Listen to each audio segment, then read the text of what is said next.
Hey, welcome to Fakes. This is a discussion between Pasha and Charlie about labels that fit and labels that don't. This episode is about the label of artist, which we both share and we both find some difficulty accepting. It's a great conversation, and like a genius, we did this at an airport viewing area, and there's also a screaming kid that does not shut up. So, a lot of audio quirks. I apologize in advance. Catch us on the next episode if it's too much for you. Thank you. Enjoy. When I think of an artist, I immediately do not think of myself. Immediately. I think of my mom, who she does fiber art with quilts. She does sculpture, multimedia artist. And she's really great. And she's so talented. And I immediately detach from that. I think of like your work being in a museum or being widely celebrated, like film or like just things that I don't feel like I personally have contributed to. Does your mom do that for a living, or does she have an actual job to support that artist? So she retired. She worked at Chrysler for like 35 or 6 years. And then she retired and she does her quilting and her artistry now full time. She started off doing quilts as well. And like when she was a kid, that's how she wanted to identify with her mother, who died when she was 9. So she was quilting at a young age. And then like she has had some really famous quilts, actually. She had a quilt it's been an art prize. I think it's been overseas. It is called Strange Fruit. It is a quilt, a huge black quilt. I don't know how big, but it's several feet long and wide. And it is in gold thread. All of the names, I don't know if it's all, but it's many, many, many of the names, Black people who were lynched between like a certain time frame in America. And it's just this huge quilt. So she's actually renowned for that. And she did that in 2003 is when she finished it. So I think it took her like 5 years maybe to make. Go to different museums and she would do talks and stuff. And she still does that. And then my brother is an artist too. And he's a musician, all kinds of instruments. And he now is a producer. He lives in Los Angeles, California. Oh, wow. And he is 18 months younger than me. So I think must be 31, maybe 30 or 31. And he is just so incredibly talented, and he's been recognized. He worked on an album that won the best reggae album. Oh, wow. At the Grammys. So he actually has a Grammy, but it's not like I think only the actual like musician gets the trophy thing. Yeah. But so sharing's a big part of my life. I don't consider myself an artist. Some of that, whereas you have like so many artists in proximity, I come from a family of farmers. My first relationship with art probably came from the church. Like I was always the funny kid, and it took me longer than it should have to evolve that into like something that I considered an art instead of just something that like I just say weird stuff. I still have trouble with like how do I find myself an outlet. If I put a ton of value in it and then it's not received, or it's not popular by some fake metric I put in my head, then I feel like my persona is a failure. But if I treat it like an interesting side hobby and just I'm happy about my own growth, that kind of it reframes the conversation a little bit, as our mentor tells us, and like makes me feel like it's more accepted. And that's kind of like how I've matured over the years. It's less about like I want people to watch it and enjoy it. So I have had the great fortune of participating in 2 of your 48-hour Film Fest movies. They have been super fun and beautifully constructed. And I actually got to help you write the second one, which was super fun. Yeah. And like picking out materials for Clippy. It turned out amazing, I think. How do you feel about those films? Because you have like 30 now? Yeah, 30. And in terms of your artistry. Well, the cool thing is they have the project has a beginning and an end. And if you don't get it done, you don't get it done. You can't like work on it Thursday and turn it in if it has a Sunday deadline. Yes. So like it's a sprint. It's not a marathon. It's not something where you won't get another job or move schools like while we're making it. Right. So like if you're there on Saturday, that's why we don't typically shoot on Friday or Sunday. It's because someone's going to get a haircut. Someone's going to get a new girlfriend who wants their attention. Like if we keep it a contained work shift, then it's easier. I felt like it's made me grow more as a person and a project manager than a filmmaker. I try to learn a new trick each time. So Eric falling off into the water, that was a new trick that I just put some tricks I had together. And it's a lot of fun. The vibes were great. You know, the project management, I can see that of, okay, we're getting the script on Friday. Saturday morning is script refinements. We all read through it. And then we start to go to work on what we're shooting, and you try to shoot in order. How do you, like, when you look at this body of work, what are your thoughts? Like, how do you feel I used to think about it a lot more, and now I kind of just delete it from my brain and know that it's cataloged somewhere and hope it makes someone feel better. I used to think that it was building towards something. Maybe we do a feature next. Maybe I try to parlay this into like a paid creative work. But now it's a time to bring people that I really care about that have less of a reason to come together. And I've said it's our last one, maybe 5 or 6 times. Yeah. And it's like, I hope it's not now. And like, because it gives me something to break up my life and other people's lives. Yeah. Gives us a reason to be physically together and gives us a chance to do different things that aren't asked of us in our job. And be fun and funny and sort of engage in new ways. It's a creative project. Yeah. It pushes the bounds of our creativity because we have to constraints. These certain constraints, which I love. I love that idea.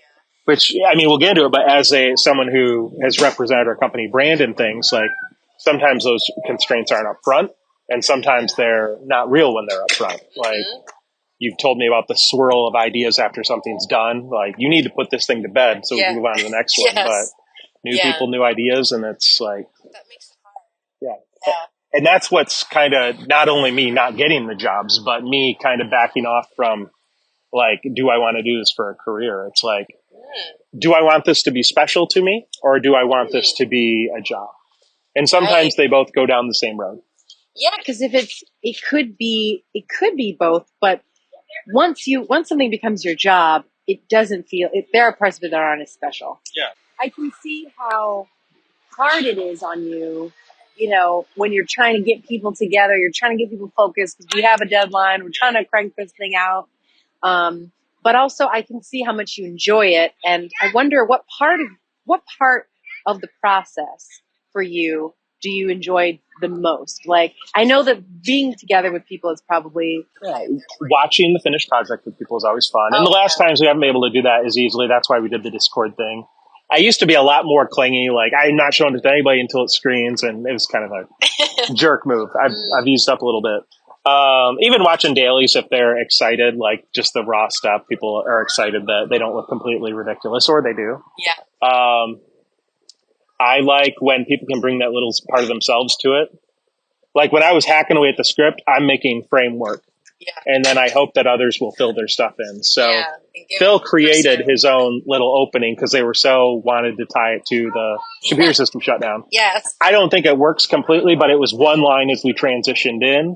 And he had his own, when you come with like ideas, not like mandates, like that's exciting for me. Yeah. And it allows you to try to figure out, how do you piece it together? Mm-hmm. How do you make that story come to life?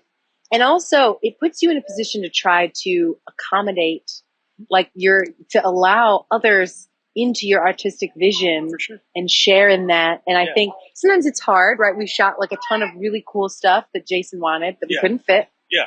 And so there are these cuts and sacrifices that have to be made. But ultimately, you feel proud of like how the final product turned out? Yeah, I'm proud of the friendships we've reinforced, especially the last, I would say, 3 or 5 years. There haven't been any huge arguments before or after. And even when there was before that, it wasn't huge, but it's like pressure. It cracks. Sometimes it makes diamonds. Sometimes it cracks. And you mentioned you diminish your contribution, but that means a lot to me. To not have, and you break it down to demographics, to not have everything a white guy. and also to have someone I care deeply about, like, involved in that. Yeah.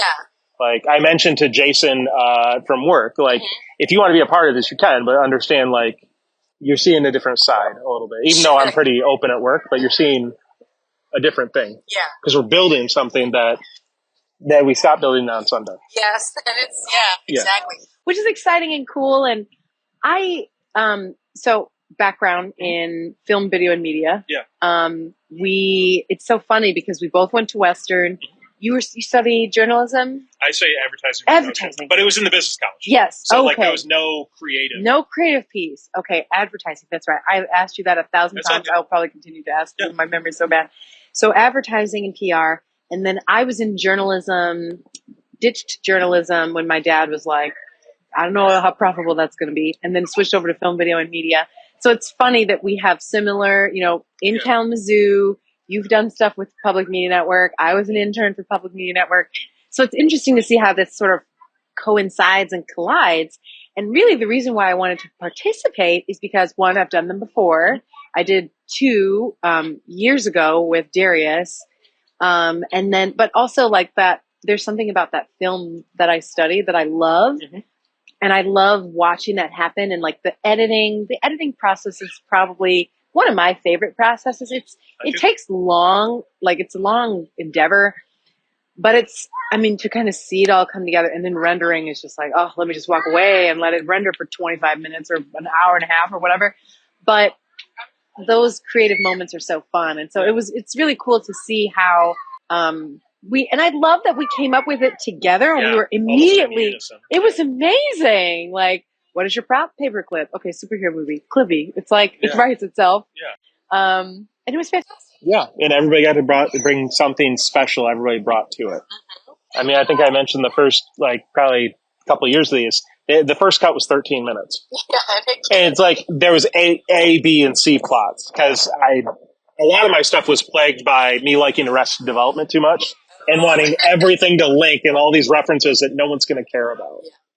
But I think as you make more, you hopefully, especially if you're not like immediately successful, you think of things more through the audience's eyes. Yeah. And now it's like I'm constructing a POV, and this POV is all our own, but I'm the last hands to touch it. But also I want that POV to be understood and appreciated by like someone fresh coming into it. Mm-hmm. What do you have anything else that you think of that would make you feel like a fake artist? But seeing more of a need for what I do, which everything is video now, so it's funny that need doesn't get apparent, but it goes down a very professional and commoditized road, and they're not interested in someone at my level, like just someone who's bringing that. And I see it, so that makes me feel a little bit less than. But then I look at the work, and I look at the good times that we've had, and I reaffirm to myself that that's an important title, and I earn it. Yeah, absolutely. So you're a writer. Yes. Some published, some not published, some you're working on. Mm-hmm. So do you believe that's artistry? Do you myself, because I know that writing is an art, but I have imposter syndrome on it, on the feeling of being an artist. I have been a writer for Grand Rapids Magazine for 10 years. 10 years. Wow. And I still have a hard time thinking that I'm an artist, because I'm writing like stories about Art Prize or about like different events that are happening, or some kind of thing. But I've been doing it for so long, and I've written quite a few feature stories. So like it's either the cover story or it's a story that's like maybe 2 or 3 or 4 pages. That was a huge spread. It was a huge spread, and it was on the cover and everything. You told me to read it. I was like, okay. And I was like, oh, it keeps going. It keeps going. Would you feel more of an artist, if after you publish your book, or when something's self-generated? That's yes. I think yes. Well, I hope so. I mean, I have read and heard that the first draft is like garbage. Which is really hard because I'm working on this now and it feels like it's good. And it's not like the whole thing will be garbage, but it's just that parts that like it needs to be cleaned up, it needs to be edited, it needs to be peer reviewed, it needs this, that, and the other thing. But I hope that I do feel like an artist then. And people have said, just claim it. It is so hard to do, right? It's easy for us to look at each other and say, like, I definitely think of you as an artist, right? But when it comes to turning inward and being like looking at yourself, it's really hard to give yourself labels because we're both pretty, I would say, humble people. So it's hard to sort of say, oh, I'm an artist, right? Like, and it feels kind of like icky and kind of weird. Yeah. The artistry, like as you mentioned, like it enhances that. But also that life gives gravitas to your artistry. So I think what I do is more important now because I have kids, so I have to make the decision that I'm doing that instead of spend time with children. And so maybe I take it more seriously, or maybe this is totally made up and just I perceive it to be more important, so it is. Maybe. Whereas before I had kids or before I was married, I had a lot less going on. So it was easier for me to overinvest or not regulate myself as much. Or be less gracious with the cast and crew because like I had less understanding of the actual commitments they had. Like, right. And what it took to actually show up and be a part of this thing. Yeah. Yeah. No, that makes sense because it's when you have people in your life, it's sort of like you do have to sort of make, concessions on what are you going to do? What are you not going to do? Because with everything that you choose to do, you're not doing something else. For sure. And so I think it's interesting that you sort of process it and go through it that way because also what's really cool is that you have involved your kids in some of the projects. Which is a fun way to... I'm sure your mom, you went on tours with your mom. I did, Like, what a cool way to share something of yourself. Yeah. And when my kids, like, either I die or my kids get old enough, like, this will exist on whatever YouTube becomes at that point, or the AI or whatever. Which is really cool. And some of my stuff is, like, straight from the heart. Yeah. Like, and some of it's Clippy. Like... But Clippy's just trying to help, so that like means something to me. Because I want to help everybody, but I don't have the capacity to. I totally got that through line. All of your films are trying to do something, right? They're all it's from the heart in every instance because it's from your consciousness of sitting down to create something special and also too. Do you think so? Your beautiful videos that you have of your kids, it's like you catalog them by like month. And did you started that like from the beginning? Yeah. And you have kept up. Yeah, almost every month. If you count in the months that I have doubles there, every month has a video. Yeah. And it's originally they were like produced and I was like doing voices and stuff, like narrating it, but now they're just pretty much always montages. Yeah. And it's meant more to me like that because it like that cinema verite style, which means it's less directed and more as you exist. It just lets them put more of themselves into it and less direction from me. So I get to try out dumb shots and get new ideas and which is enough to do. Which I also love the idea of trying to do like not each of them, but maybe each of them like wherever they're held across like year, or like, in different years. In different years, like maybe try to do like. Maybe do like 5 a year or something like that. Yeah. Like even before kids, my wife is ready to separate from me after. Like if we're making my house the home base, which we haven't in the past too. Yes. My wife is ready to be done. Like there's just too many people in here. She is definitely on the introvert side, so it's like It becomes a thing. Well, your sister's house was perfect for that. Oh yeah, and it's just worked out. She's like, I'm not here, just use it. Yeah.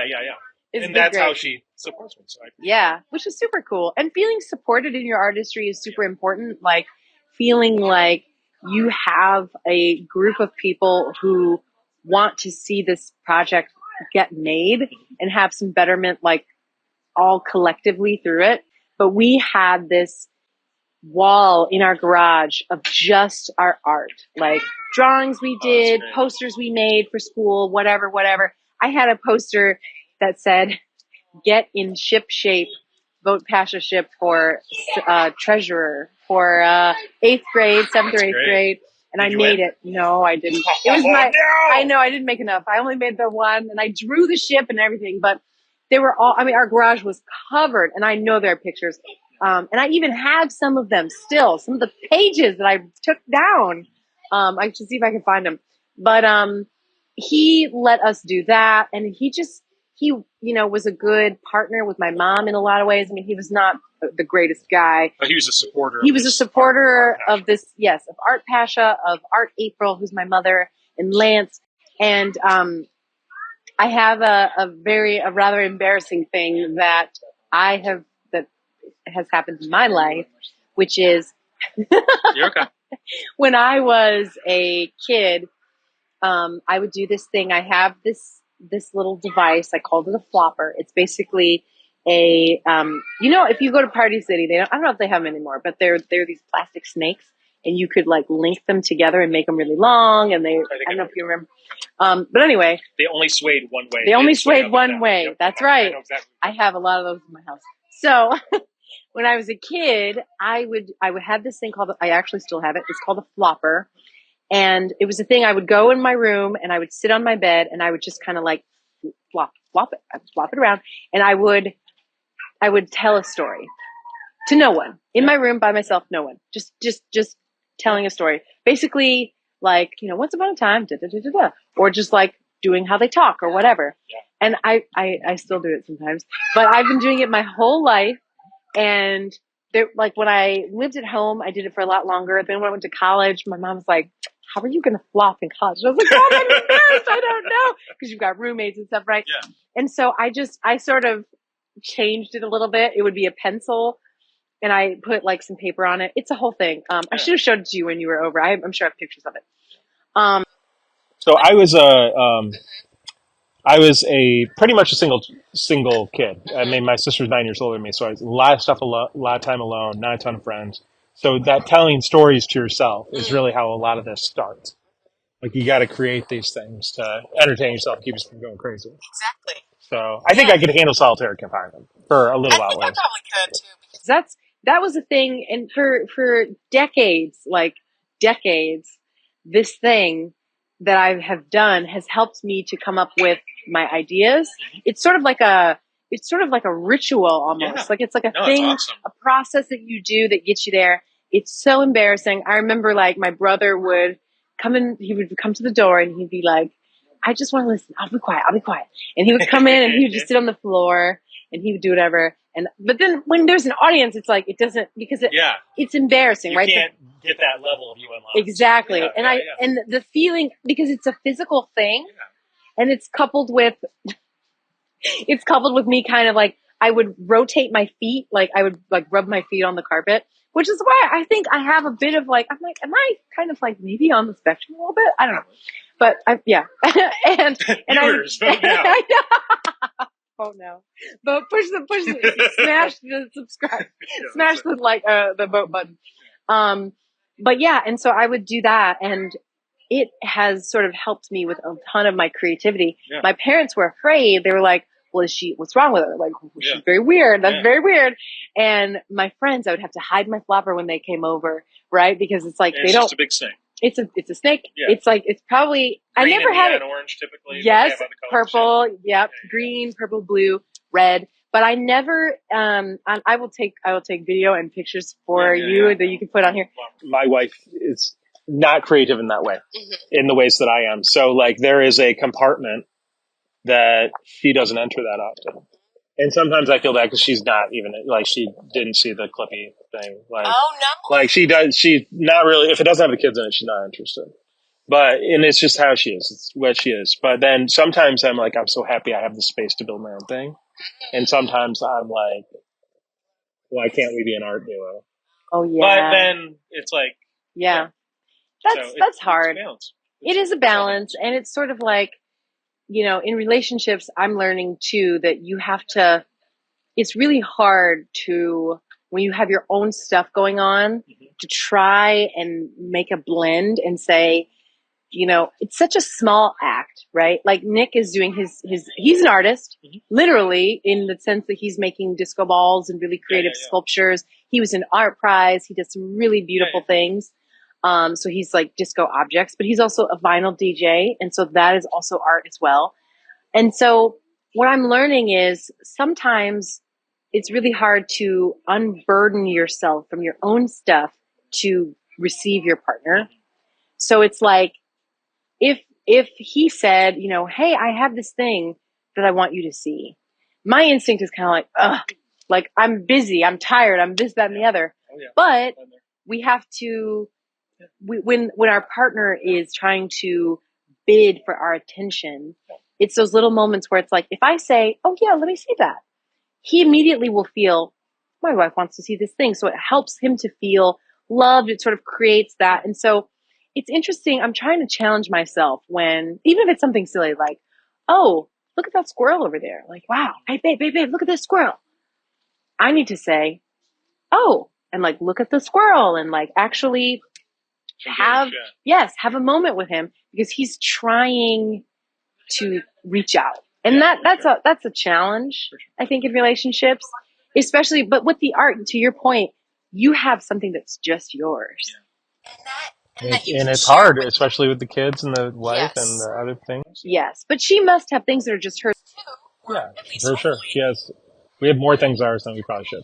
Yeah. No. I don't think so. I think it's good for you to each have your own things, and then you come together for the kids and other things. Yeah. Two things that came out of that. Mm-hmm. One, I was very impressed that Nick joined the Discord when we played Out of Office. That was very nice to hear his comments. So that was great. Laughter. Yes. So the Nick appreciation level went up. Oh, good. Can't go any lower. No, I'm kidding. So no, that's really cool. And then, so like the range of my artist. I still. I know me making weird stuff. Yeah. Like really, I got the tools to do it in college, and then. But when I was under some things, and early in my career doing advertising stuff, like it was very vulgar. It was very undisciplined. It always had a good heart, but it was just undisciplined, vulgar, and it was. I had no friends, so I'd like put it in front of my mom, who's 40 years older than me, and she'd like, I don't like how vulgar it is. But it's like tough how you support someone when it's like, like how that. do you? Yeah, and like. When you first get a chance to make something, you're so unburdened with sharing it. Like, it's all been stripped from YouTube now, but it's like, I would push this thing out, and YouTube was very young, so it got some views. It would let you keep it out there, yeah. Well, it got some views. I mean, it would still be fun. It just had a lot of swearing in it. Oh, swearing. Okay. Yeah, and it was animated. Poorly. But, how did you do that? Just animation software. Oh, very cool. Yeah, just the same way I learned editing, just hit myself with the head against it, learn a bunch of bad techniques and just build on those. Yeah. But yeah, it got views, and I would like push it hard. Every social media site, like I was promoting the heck out of it. So I would get like 100K or whatever views, which is 1,000 times more than I get now. But it's like that content was a good representation of a very undisciplined guy who's going through some stuff. And now I feel like Out of Office or whatever, it's very scaled back, like in terms of like it's not hitting the red on the sound decibel meter. And it's not just from me. Yeah. It's like from others. So all of that makes it, I think, more accessible, approachable, and also just like stuff that hopefully will last. Yeah. It's not just coming from the emotions, come from my brain and my heart and all that stuff. Yeah. Totally. It's great stuff. And I think it's really cool to have these things that we have, these sort of outlets for our creativity. And we're able to sort of do that in the gaming community as well. Yeah. And, I mean, I forgot who I was talking to. Gary. I was talking to Gary at work, and I was telling him how proud I am that we, as the core team of the gaming community, we can actually see authentic sort of like change and culture change in the company. And we're creating it. Yeah. We're pushing it. Like the puzzle competition. Yeah, I mean, yes. Perfect nurturing of a seed and a strong vision. Put guardrails up, like protecting her. Like, it went perfectly. It went so well. Yeah. I mean, people loved it. And I mean, there are so many puzzles all over the office. I'm finding them everywhere now, especially in the GBC. Yeah. And it's just like, it's really cool that we are able to see that. Or, you know, people who, like maybe Brian, who maybe, you know, now he's on the Rocket League team, and maybe he wouldn't have. And so there's like, maybe he wouldn't have done that, or the kind of relationships and friendships that are sort of coming together and blossoming and building out of that. And I think there is definitely some art in there. Yeah. You know? It's beautiful, and I think God smiles down upon it. So it's great. Even if it's not like a church adjacent. Yeah, That's absolutely. That's like close to God in my mind, because He is a creator. And thank you. Anything you want to wrap this thing up with? No, I think yes, I guess it is a challenge that we should, meet ourselves where we are and meet each other where we are, and to know that we're doing the best that we can, and we are passionate people. And so I think that there are opportunities that we'll come upon to sort of express our artistry in new ways. I'd love to do another 48 hour. I don't know if we have any more in us for this year, but next year I'd love to do another one. I love that they're always in the warm seasons, because imagine doing it in the winter. I'm sure that maybe there are winter ones, but it's fun. What about you? Any closing thoughts? Keep making stuff. I'm not the best at like seeking out new material. Like all the algorithms, they feed me what I want, so I need full and yet also like underfed at the same time. So it's like when I look at my view count, I'm like, that clip is so special. Why have only 100 people seen it? Then I'm like, how eager am I to look at a short film online? Not very typically. Oh yeah. Unless it's got a specific hook that's catered to my needs. So like, the best thing I've learned is that's not your measure of success. It's the relationships. It's the friends you made along the way, and also just like the positive intent you got for kids someday. So, all right. Thank you guys. Hope to see you later, and look forward to seeing your projects that you're working on.